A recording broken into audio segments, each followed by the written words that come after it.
Hi everyone, and welcome today. I'm Dr. Anthony James, currently Dean of the SomaVeda College of Natural Medicine and Ajahn and Director of the Thai Yoga Center in beautiful Brooksville, Florida. I hold positions as Carethesia General of the UN NGO Religious Medical Order SMOC, or the Sacred Medical Order of the Church of Hope, and advisory board member of the largest Ayurveda association in the U.S., APNA, or the Association of Ayurvedic Professionals of North America. I've been a professional teacher and practitioner of indigenous traditional medicines and religious therapeutics for over 35 years to date.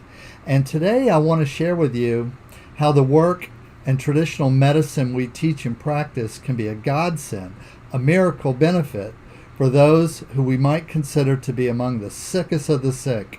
I'm going to elaborate on both how this is feasible under modern scientific clinical treatment protocols and anecdotally from a documented historical and cultural perspective. Boy, that's a mouthful. And there's more.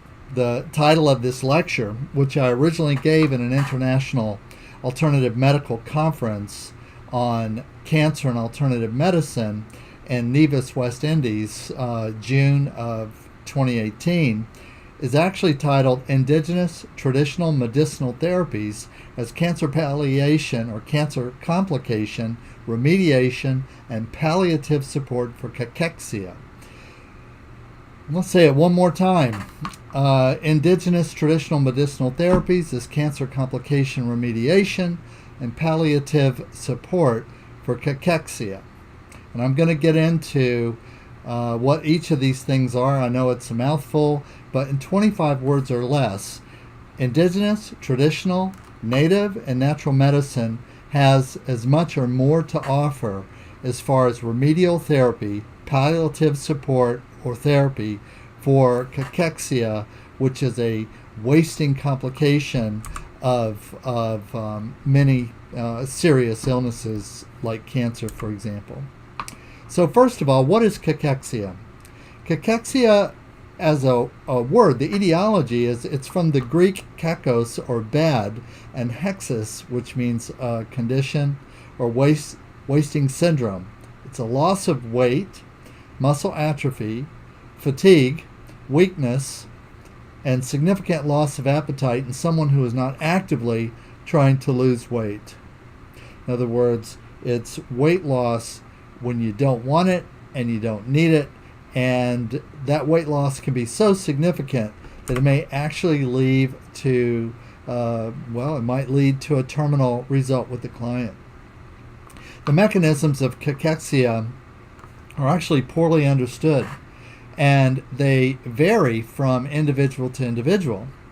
There's probably a role for inflammatory cytokines such as tumor necrosis factor alpha, which is also nicknamed cachexin or cacetin, interferon gamma and interleukin 6, as well as the tumor-secreted proteolysis-inducing factor. So in other words, there are some concomitant or concurrent protein markers that are also commonly seen in very severe cancers. You also see this mechanism as a side effect, a direct side effect of chemotherapy drugs and radiation therapy. Side effects of conventional cancer therapies include edema, inflammation, neuropathies, neuralgias, and immune suppression. So let's say you've got the patient who's been diagnosed with cancer. They may or may not have symptoms, okay? There may or may be a stage that's assigned to them, and they go into some aggressive cancer treatment. We could expect every single one of them with conventional treatments to have these side effects of edema, inflammation, neuropathies, neuralgias, and immune suppression. Much less if they are actually advanced in their illness, advanced in their immune disorder and or cancer. Severe, possibly long-term chronic malnutrition may also be a factor. In other words, if you have been malnourished severely enough, long enough, you may have less ability to actually manage your metabolism as a side effect of the chronic long-term malnutrition. And so this is not a drug side effect. Now, management. Can indigenous and traditional native medicine practices and or evolving therapies derived from indigenous cultural traditions make a positive contribution towards cancer complication remediation and or palliative care? I mean, that's the question I'm asking today. Can we, as indigenous, traditional, native, tribal medicine practitioners or evolving therapies derived from these indigenous cultural traditions, such as Ayurveda, traditional Chinese medicine, Filipino Helat medicine, traditional Native American medicine, whether South or North American in origin, make a positive contribution toward cancer complication remediation and palliative care? And actually, I say is an overwhelming positive result. But I'm going to go into that in just a little bit and give you my whys and whereofs as far as this. 1A, are indigenous traditional-based therapies viable as complementary adjuncts in support of or alternative to conventional allopathic treatment schedules and procedures? And if they are, 2, what may be the conditions or complications that have the potential for the strongest possible remediation, palliation outcomes? So we can actually enter this scenario, enter this arena of cancer care, palliative care, exclusively as a standalone therapeutic protocols that are indigenous based, or can what we do be viable complementary adjuncts, as in complementary and alternative medical adjuncts in support of or alternative to conventional allopathic treatment schedules? And if they are, what may be the conditions or complications that have the potential for the strongest possible remediation, palliation outcomes? Well, I want to start with according to international standards. One of the things that we get into as native traditional medical practitioners, as indigenous medical practitioners, as monastic medical practitioners, is we are often sidetracked or put on the side burner as a genuine, very strong remediative therapy because of this so-called criticism of we don't meet scientific criteria, we don't meet international or even national, that's U.S., Canada, Great Britain, national medical standards for practice. Well, we may not meet the standards for practice from the point of view of profitability.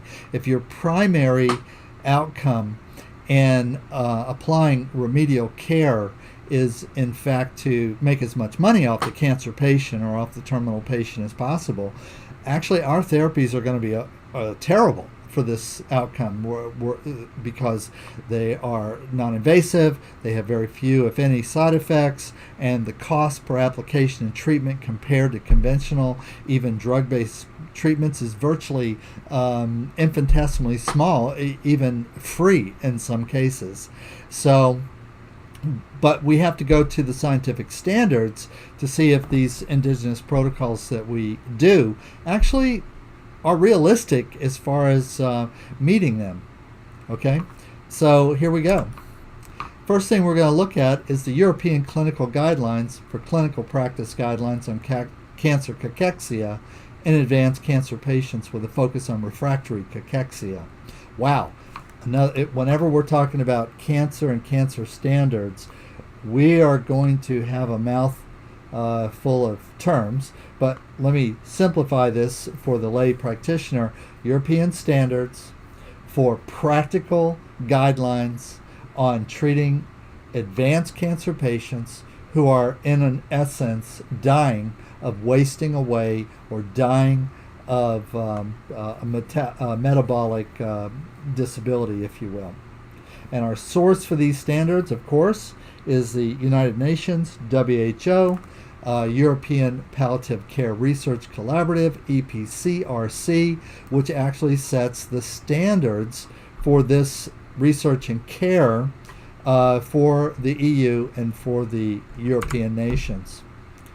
Okay, so the EPCRC says that there have been, in research, 7 protocols shown to be functional, practical, productive in remediation, palliation, and symptom reduction, improvement of health outcomes, and reduction of mortality in cancer patients due to cachexia. And here's what they are.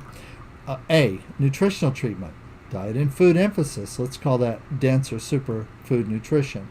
Supplements, vitamins, and minerals. Yep, a lot of MDs, a lot of allopaths, a lot of just Western people in general who have fallen into the mainstream, if you want to say FDA or sort of U.S. mainstream point of view on supplements, vitamins, and minerals. Well, no one else around the world shares the opinion that supplements, vitamins, materials, and minerals are ineffective in treating serious, even terminal disease. In fact, as soon as you get outside the United States, if you're not using supplements, vitamins, and minerals, you're considered malpractice.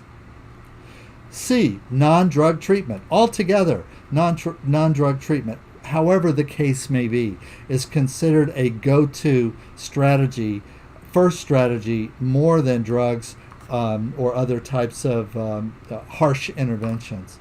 How about this? Nutritional counseling and or education.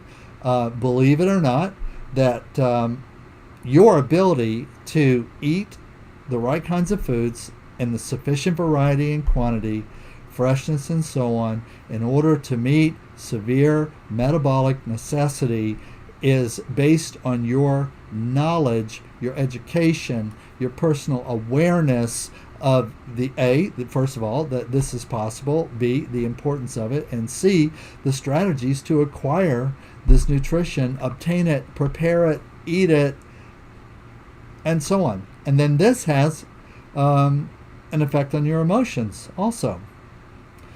E, psychotherapeutic interventions. So European research has shown that cachexia, in spite of the cytokines and the cancer protein markers and so on and so forth, that cachexia may in fact have a mental and emotional component, which, if that psychological, mental, emotional component is adequately and addressed directly and effectively enough, that in fact that alone can lead to much better outcomes for the patient. Physical training or other physical interventions. Oh, yeah, exercise. Believe it or not, yep, terminal cancer patients need to exercise. I know if you are one, that's the last thing in the world you want to be doing is working out.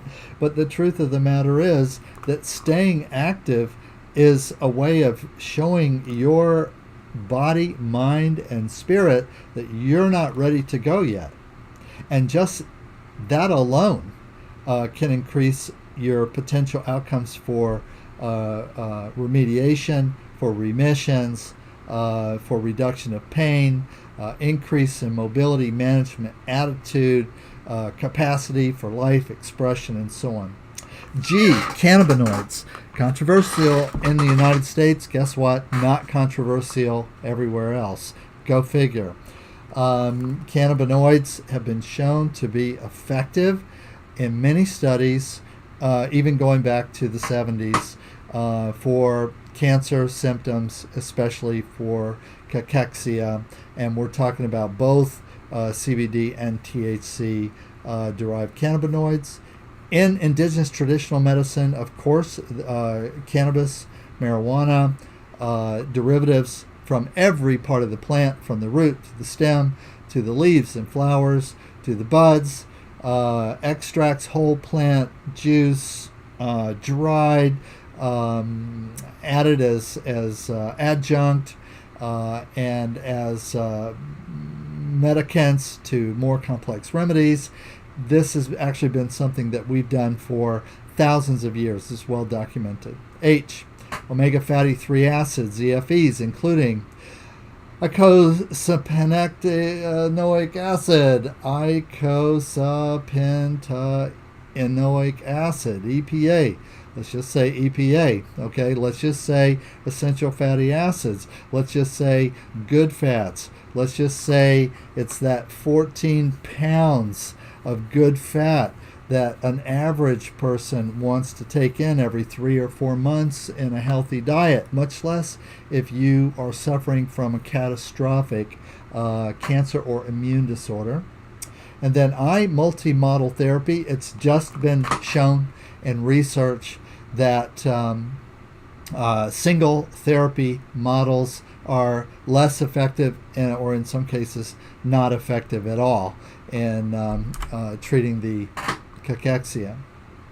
Now, indigenous medicine-based protocols, therapies and protocols offer equivalent therapeutic outcomes for cachexia as recommended in the European Clinical Guidelines for Clinical Practice Guidelines on cancer cachexia in advanced cancer patients with a focus on refractory cachexia, quote unquote. Okay? And first of all, what are indigenous traditional therapies? Well, we start with our primary therapy, which is traditional Thai yoga therapy. Our system is called SomaVeda Thai Yoga Therapy, or traditional Thai massage. And I want to point out emphatically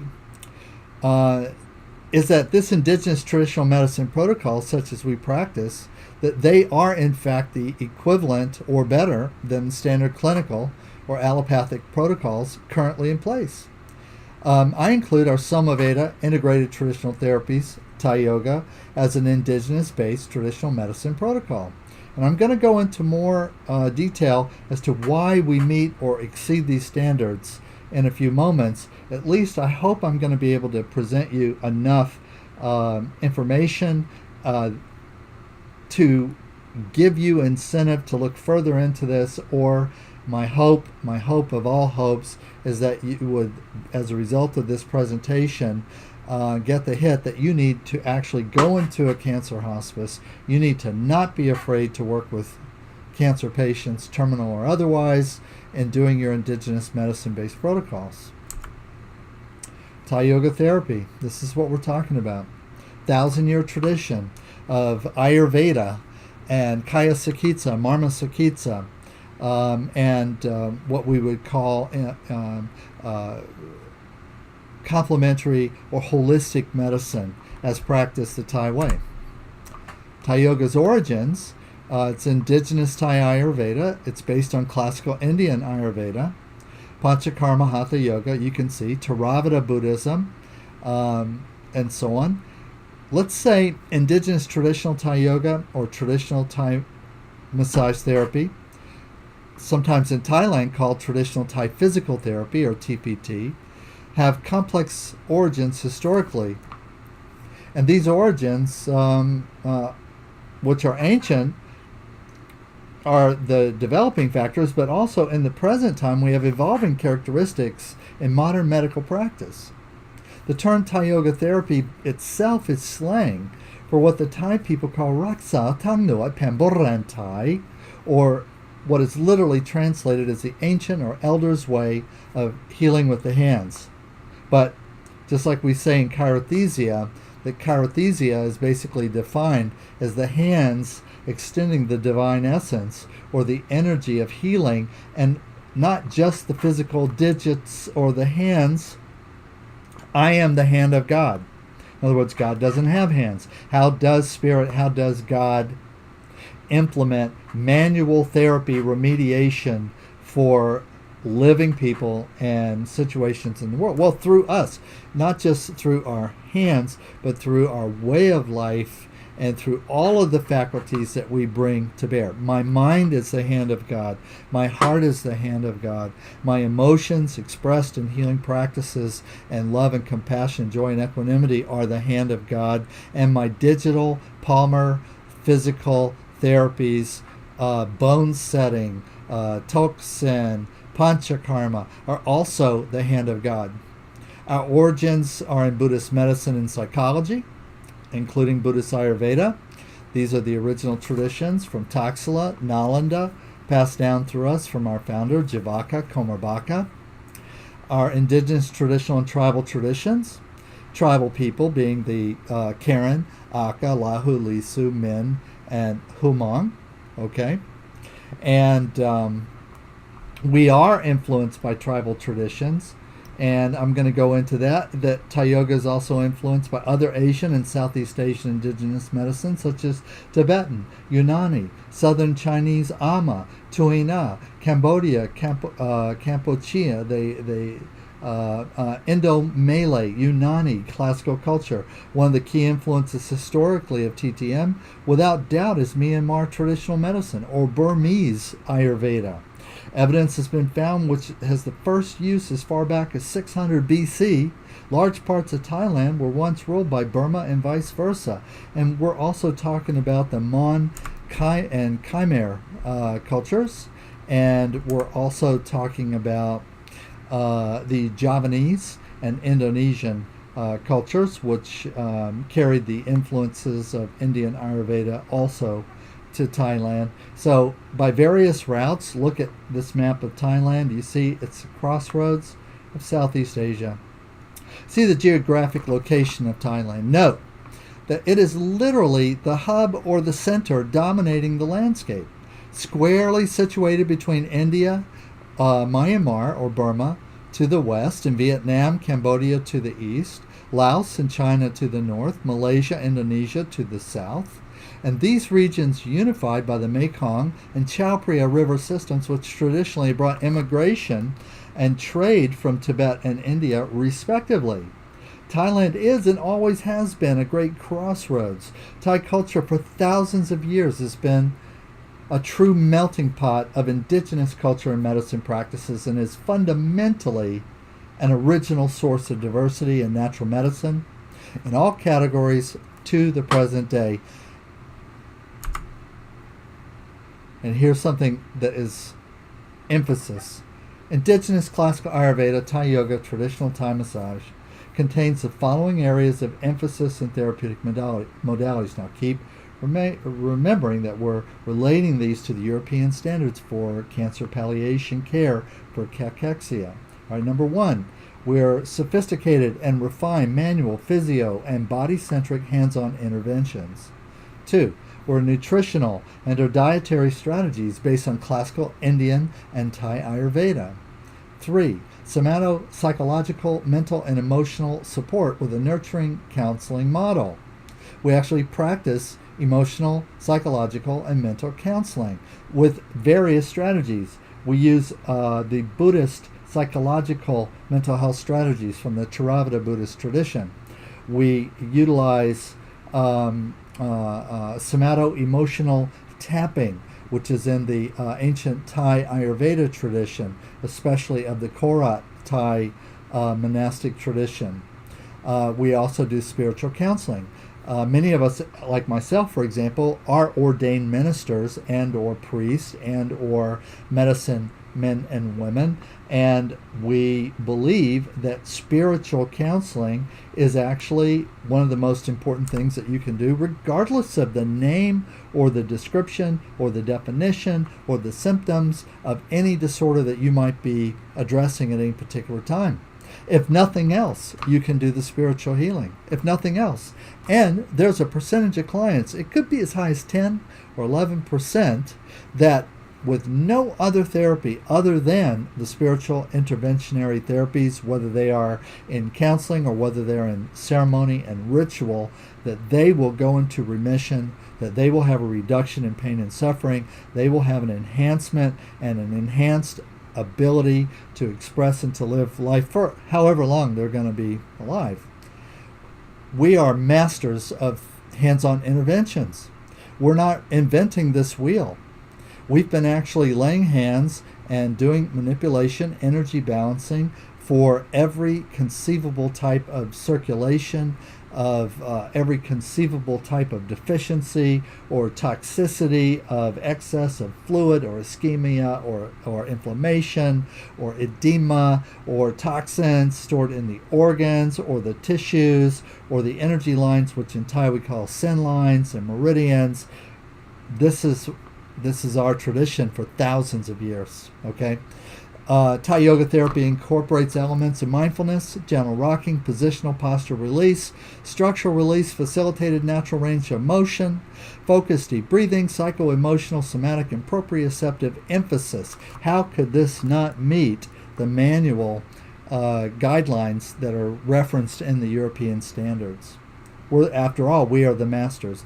The modern Western hands-on therapists, many of these therapies and these therapeutic approaches in modern Western medicine, even massage therapy, we have living teachers in our tradition that are older than these schools of medicine, of manual therapies, for example, physical therapy, massage therapy. Sen or energy line balancing. Energy lines are lines of stress. Transsubcutaneous muscle channels, or TSMs, fascia, connective tissue planes, or lymphatic pathways. These have been mapped and marked out for thousands of years, and we have very effective, organized, systematic strategies to facilitate and or release obstruction in these energy lines toward creating dynamic or balanced homeostasis within the energy continuums of the body. Our system, our hands-on intervention, stress rhythmic compression with broad, deep, non-specific tools such as palm, foot, elbow, or knee, and specific emphasis may also be used to create a singular healing experience. Oh my God, right now, if you don't want to have this experience, you're not paying attention, much less if you are suffering from a severe illness. We have an osteo or skeletal emphasis. This includes bending the bones to stimulate the production of osteoblasts. Direct stress to the bones stimulates bone densification and production of marrow factors such as stem cells and lymphocyte production. That's not me speaking. Let's go back to, for example, my old friend and mentor for a time, consider myself very blessed to be able to say this, Dr. Robert Becker, former head of the VA, chief of research at the Veterans Administration for orthopedic medicine, who also wrote some really good books on these types of research that he did, learning about, studying the effects of stimulating or bending the bones. And I'm talking about his books, The Body Electric, for example. Application acts as a sophisticated, complex decongestive therapy, as manual lymph drainage reduces both stagnant lymph and promotes interstitial circulation. Well, again, this is part of our anti-inflammation strategy. And as my associate, Dr. Sunil Pai, author of the book Inflammation Nation, which I highly recommend, indicates in his book research that shows that lymphostasis, stagnant lymph, stagnant interstitial circulation, and edema are in fact contributors to every kind of symptomology and even perhaps maybe concomitant causes of several different kinds of cancer. In other words, there are certain kinds of cancer that only exist in endometrious lymphostasis, stagnant tissue that is highly toxic. We can handle that. SomaVeda is both stimulating the key beneficial biochemical processes and deeply relaxing and nurturing at the same time. Indigenous Traditional Thai Yoga is a passive, assisted, or co-facilitated slow or non-ballistic therapy. That's how I describe what I do from point of view as a traditional Thai physical therapy. Passive assisted, non-ballistic, co-facilitated, slow, broad, deep, non-specific compression, facilitating the client through traditional yoga asana, or traditional yoga vinyasana, or sequences of yoga postures which have been determined to be specifically therapeutic for various kinds of illness profiles. It's non-invasive and appropriate for patients at all levels of care, including palliative, hospice, and end-of-life strategy, as well as non-medical treatment for pain. Over 1,000 distinctive techniques have been refined and in common use over centuries of practice. Currently, over 160 accredited clinics and hospitals in Thailand use Indigenous Traditional Thai Yoga as a palliative care option.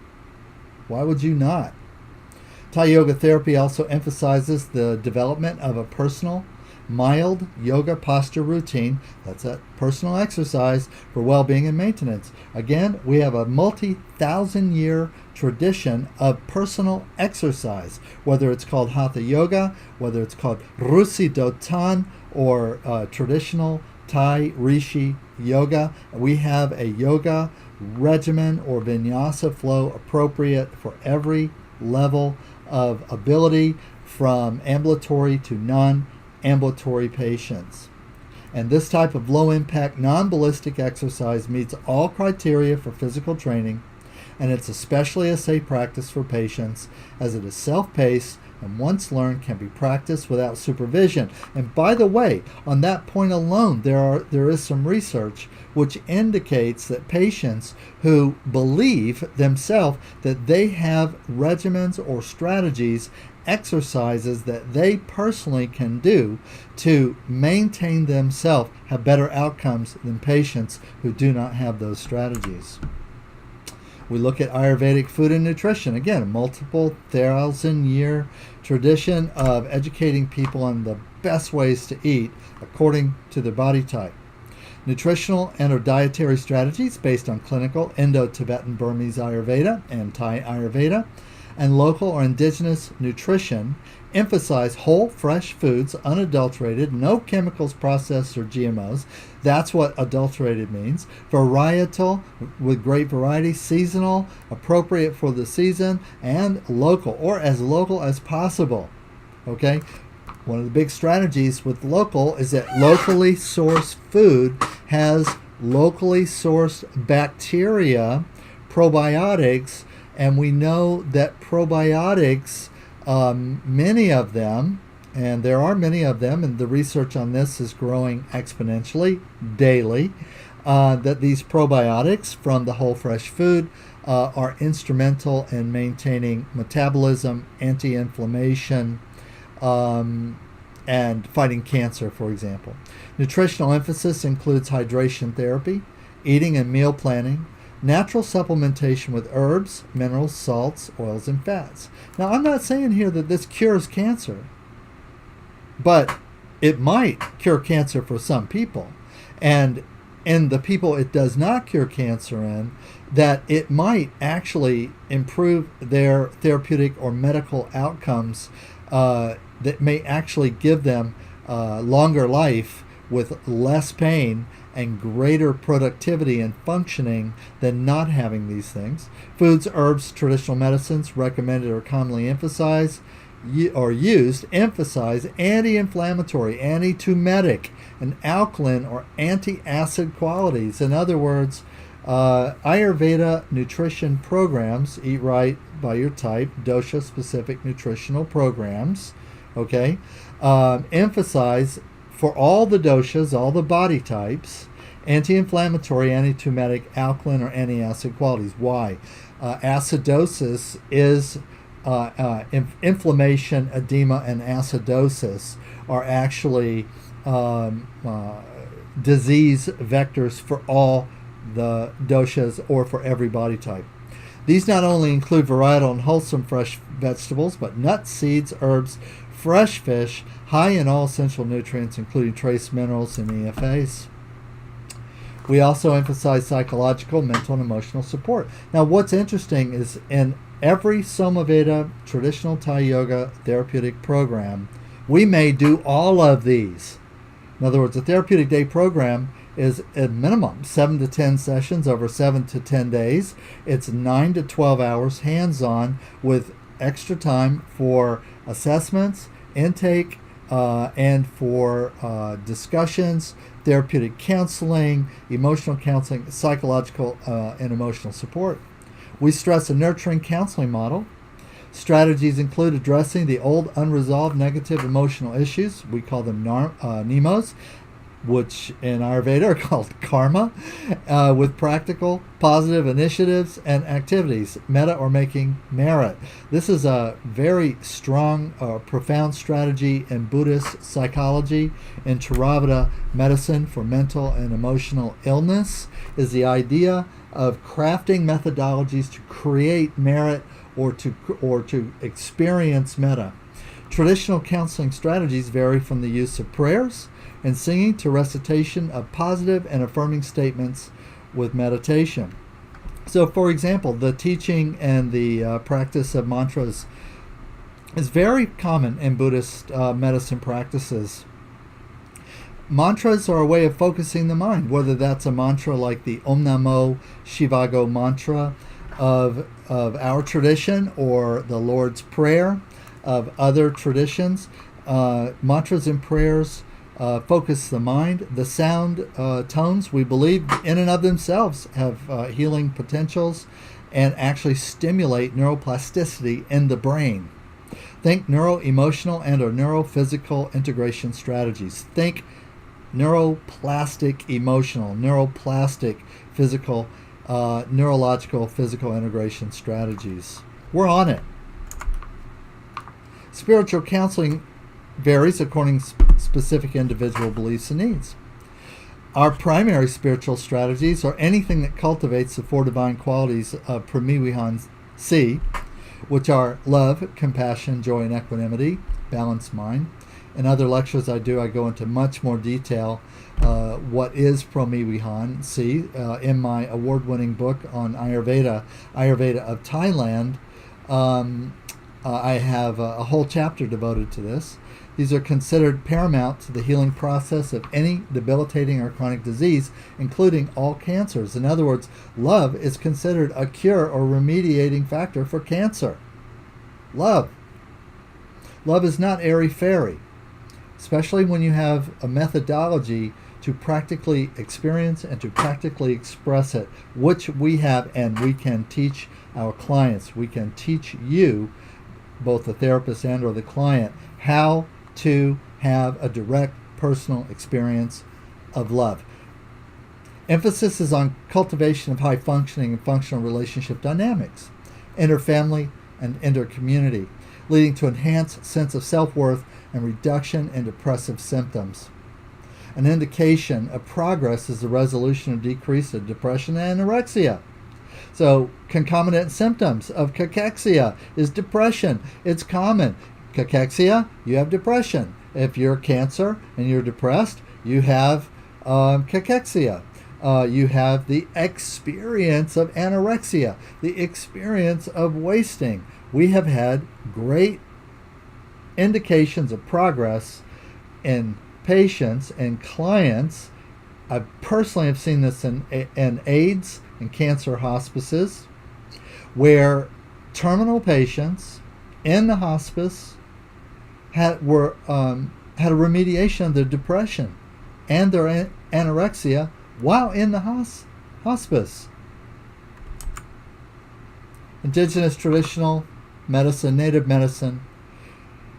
I want to be clear that also when we say indigenous traditional medicine, our particular expression of this, i.e. SomaVeda, integrated traditional medicine, or integrated traditional therapies, speak of indigenous medicine, we also mean and include concepts of traditional medicine derived from our Native American medicine practices originating in traditional Native American religion, and the religious therapeutics is practiced in Native American religion, and in our case, particularly in the Native American Church and the Native American Indigenous Church, but also religious therapeutic approaches that are shared with our Christian counterparts. Many of us are also Christian therapists or monastic religious therapists.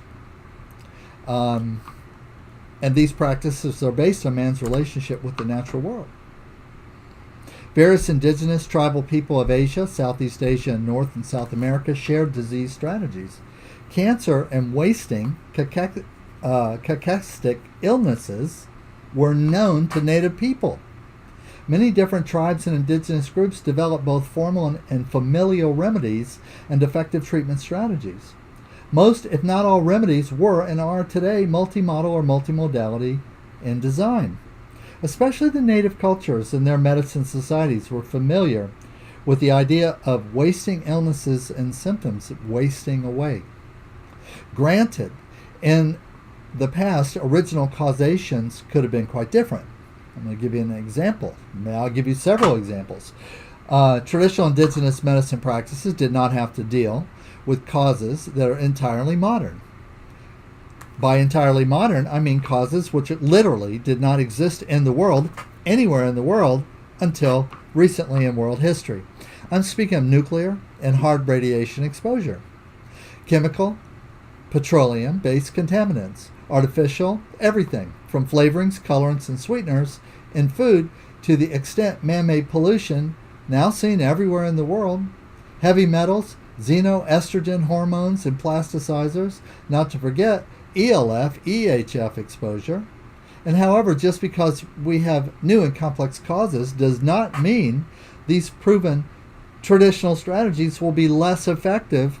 In point of fact, we find that they are very effective. In fact, they may be more effective for many individuals. Some of my elders have actually postulated to me, have actually shared with me an opinion that much of the traditional strategies of practice of medicine and the energetic focus and the emotional focus and the spiritual focus and the whole person focus, and which were so appropriate in the past as primary care and treatment for illness in the past, were in fact developed with the future in mind.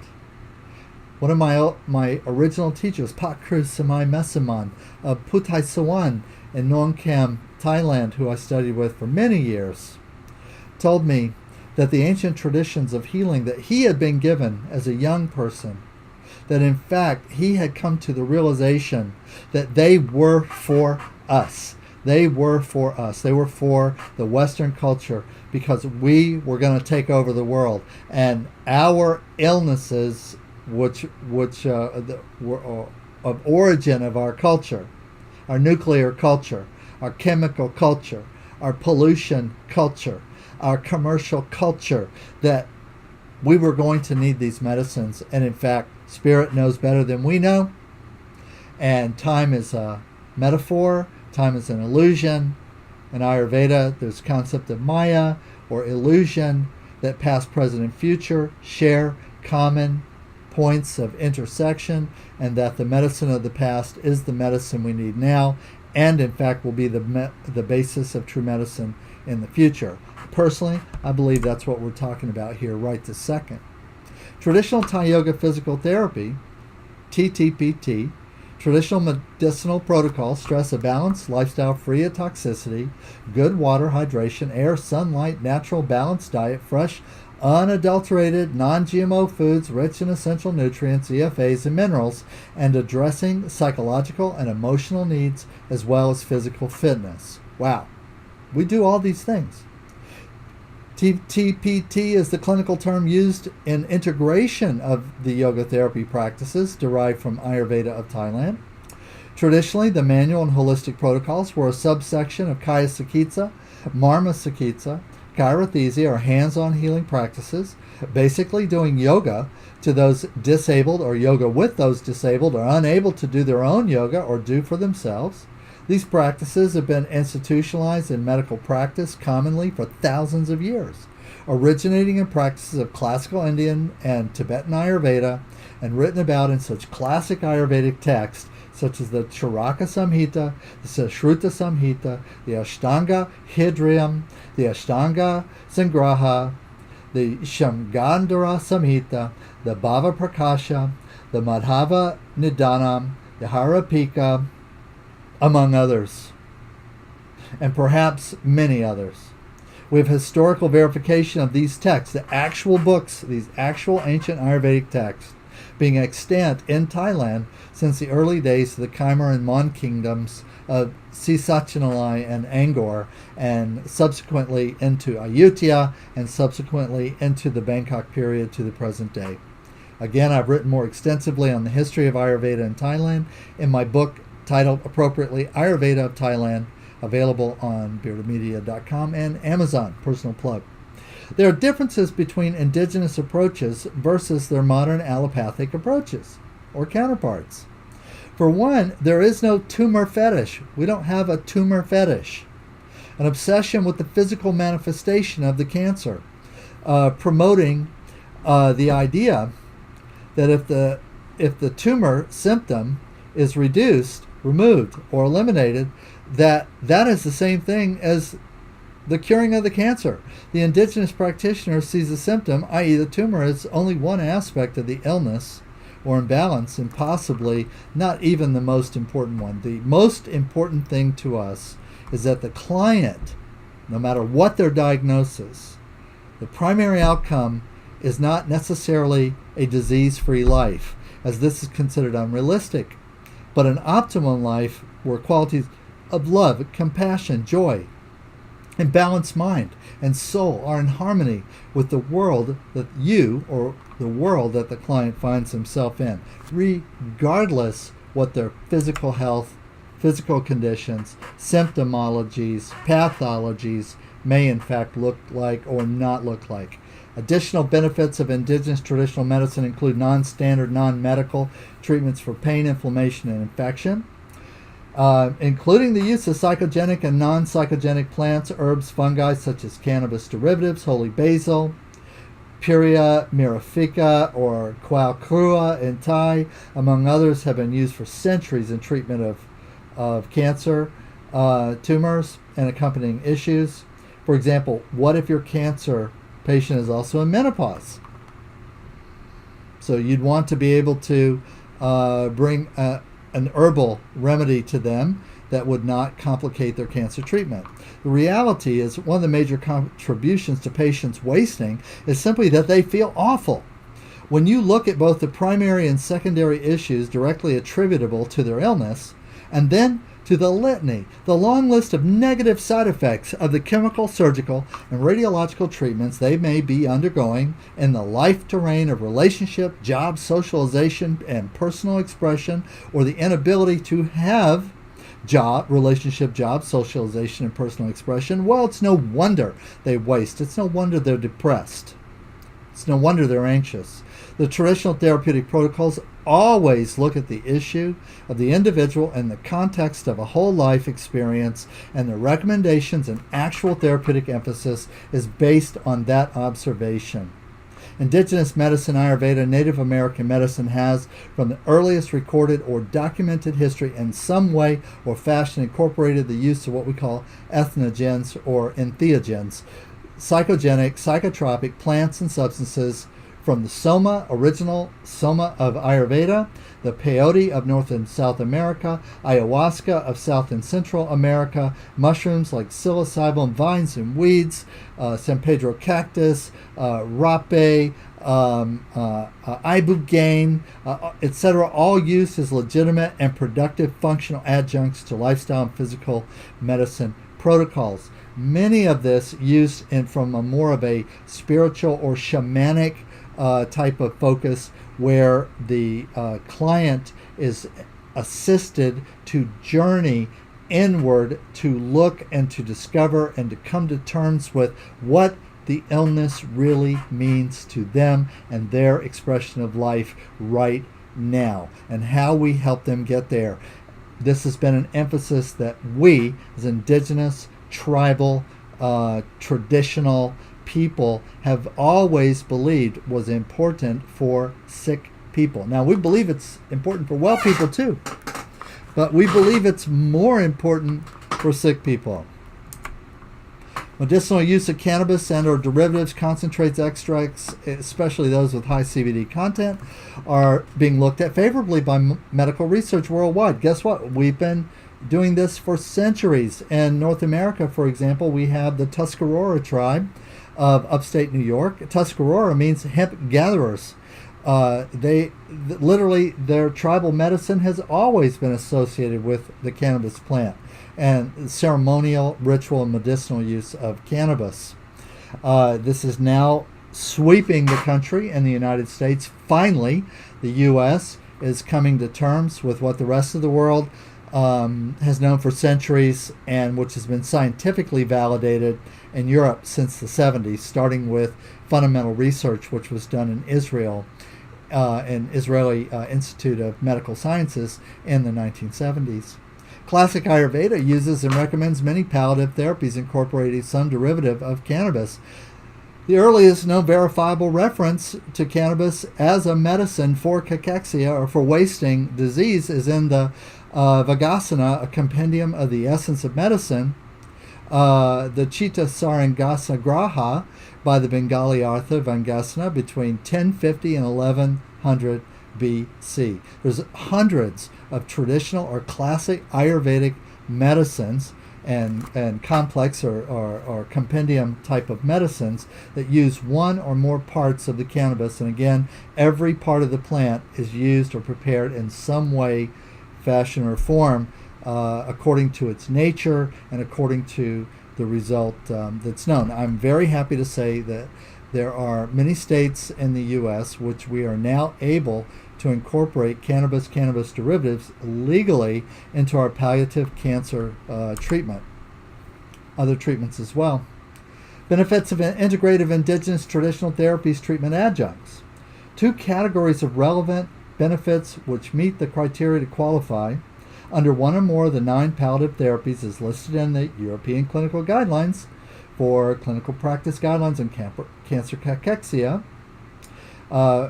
One class is clinically researched, i.e. validated in clinical trials, and the other is traditional, historical, and anecdotal benefits. Okay? Now I'm going to say that clinical, supported by clinical trials, both in Thailand and around the world, or scientific papers, is that these therapies that we do, the protocols that we do, boost lymphocyte count by 11%, increase parasympathetic activity, decrease sympathetic activity, may reduce chemotherapy-inducing vomiting, improve cellular immunity in colorectal cancer patients receiving chemotherapy, reduces symptoms of anxiety, stress, and depression, boost immune system, helps increase resistance to infection. TTM, herbal remedies proven to kill head and neck cancer. That's traditional Thai medicine. Proven scientifically to kill head and neck cancer. Effective lymphatic drainage modality, reducing and or eliminating static lymph, lymphodosis, lymphedema. Addresses nutritional and food issues. An increased nutrient motility may alleviate oxidative stress and improve antioxidant function. Significantly reduce chronic pain, particularly soft tissue, joint, back, low back, neck pain. Increase delta, reduce theta, alpha and beta wave brainwave activity, may improve mental, emotional, psychological, neuro-emotional, and cognitive faculties. The client is going to simply feel better a dozen different ways. They may not actually be able to define exactly why they feel so much better, but they will feel better. Just the milieu of less pain, less stress physiologically, less stress from an inflammatory point of view. I'm going to include in this presentation and the monograph a separate research bibliography for you to follow up and look at some of these for yourself. Then we have the anecdotal or traditional outcomes. These literally carved in stone. Not kidding, carved in stone in the walls of temples in Thailand and India, Sri Lanka, and so on. Increases happiness and a general sense of well-being for receivers and therapists and counselors alike. Anyone who's actually received our work at this point would go, oh, duh. It's so obvious, so common as a result that it's an oh, duh, that's a given. Indigenous therapies are truly holistic, addressing every aspect of a person's life, not just the cancer. Not just the cancer. Native diet principles address chronic long-term malnutrition issues, which we believe is a factor in every chronic acute disease. Virtual cure for some cancers. practically expresses loving kindness, promibuhansi. Helps with weight management, stimulates metabolic process. If metabolic X syndrome is a factor at any point in the curve of this catastrophic immune disorder, we can handle the metabolic X syndrome. We can get them off of the spectrum. Increases lean muscle mass as passive exercise. Reduces toxicity and lymphatic stagnation in breast tissue and surrounding areas. Improves balance between HDL and LDL cholesterol. Helpful in reducing dependence or eliminating psychiatric medications. Non-invasive palliative care model. Many of these are easily verifiable. If you're a clinician in your office, let's say, for example, if you can do, bioimpedance analysis or RJL Labs certified bioimpedance analysis or BIA test, you can do before, during, and after BIAs, okay, and you can actually see an improvement in phase angle over the course of 7 to 10 treatments. Sometimes you can see it after the first treatment. Okay, don't take my word for it. If you have access to the technology and you've got a way to run a BIA, get your cancer patient, get their permission, of course, hook them up. It's a real simple test that it takes longer to connect the client to the process leads and run the test than it does to actually run the test, and make your own observations. Okay, this is a non-invasive palliative care model. It's also a non-institutional palliative care model. Everything I've discussed here can be done in an institutional setting, okay, but it is not necessarily required that it be done in an institutional setting.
All right, thank you for watching that.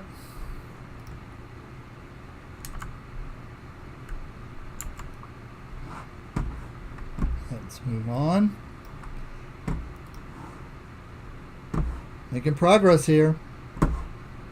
Conclusion. Can traditional native medicines practice or evolving therapies derived from indigenous culture traditions make a positive contribution towards cancer complication remediation and palliative care? Overwhelmingly, yes. Absolutely, we can do this. Indigenous and traditional-based therapies offer holistic, non-invasive, viable, and complementary adjuncts in support of and/or alternative to conventional allopathic treatment schedules and/or procedures for cachexia and other complication issues in cancer patients. At the very least, they support a greater sense of vitality, well-being, and enhanced capacity to be active during cancer treatment. At the most, they support humane, positive outcomes and the efficacy of care. For more information on Indigenous Traditional Thai Ayurveda and Yoga Therapy, see us at thaiyogacenter.com, thaimassage.com, somaveda.org, and or learnthaioga.teachable.com on our online learning platform. I want to say, do look at the PDF that accompanies this. It does have viable links for all the research that I made reference to during this presentation. If you are a clinician, if you have a clinic, if you have the possibility of opening a door and creating a pathway for patients, for clients, for your people, for other people to have this experience, to have this potentially game-changing experience of therapy, then I want to ask you to do that by any means necessary.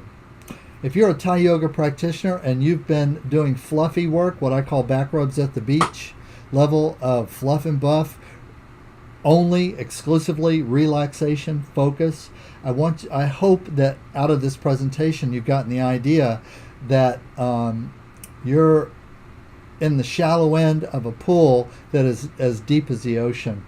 And you need to start moving toward the deeper end of the pool in your practice, becoming more clinical, becoming more therapeutic, offering more substantial therapies that are going to save people's lives. Of course, I'm your resource. If you have questions, I appreciate any comments on this, any new or additional information that I'm not up to date with. Resource links, research, whatever, please feel free to send me those.